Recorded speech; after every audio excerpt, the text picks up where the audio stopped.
গতিকে সময় হয়তো লাগিব পাৰে কিন্তু সত্যৰে জয় হ'ব আৰু দোষীয়ে উচিত শাস্তি পাব। জুবিনৰ দৰে সত্তাক যদি আমি ন্যায় দিব নোৱাৰোঁ বা আমি ন্যায় ল'ব নোৱাৰোঁ জুবিনৰ বাবে, তেনেহ'লে ধিক্কাৰ আমাৰ জীৱনো আৰু এই আমাৰ সকলো মানে জুবিনৰ বিজয় মানে আমাৰ সমগ্ৰ অসমীয়াৰ প্ৰতিজন অসমীয়াৰ বিজয়। মানে গোচৰটোৰ কথাটোতো আপোনালোকেও জানে, মই বিশেষকৈতো মোক বেলেগকৈ আৰু কোৰ্টে বেলেগ বিশেষ কোনো ধৰণৰ ইনফৰ্মেশ্যন নিদিয়ে।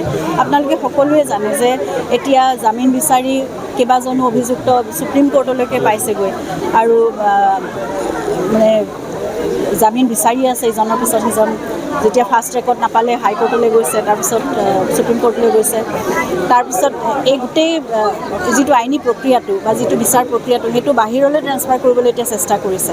যে তেওঁলোকে জানে অসমত থাকিলে তেওঁলোকৰ ওপৰত প্ৰেছাৰটো বহুত বেছি হৈ থাকে বা অসমৰ মানুহে সেইখিনি সম্পূৰ্ণভাৱে সঠিক দিশত বিচাৰ কাৰ্য এতিয়ালৈকে চলাই নি আছে বা যিখিনি সাক্ষ্যদান কৰিছে তেওঁলোকে নিৰ্ভীকভাৱে তেওঁলোকে কৰি আছে আৰু এইটো চলি গৈ থাকিব। সেইকাৰণে বাহিৰলৈ লৈ যাব খুজিছে যাতে অলপ কেনেবাকৈ দুৰ্বল হয় যদি হওক, বাহিৰৰ উকিলে সেইখিনি বস্তু ইমান গুৰুত্ব দি নাচাব, তেনেকুৱা ধৰণৰ হয়তো মনোভাৱ লৈ পেলাই চেষ্টা কৰিছে।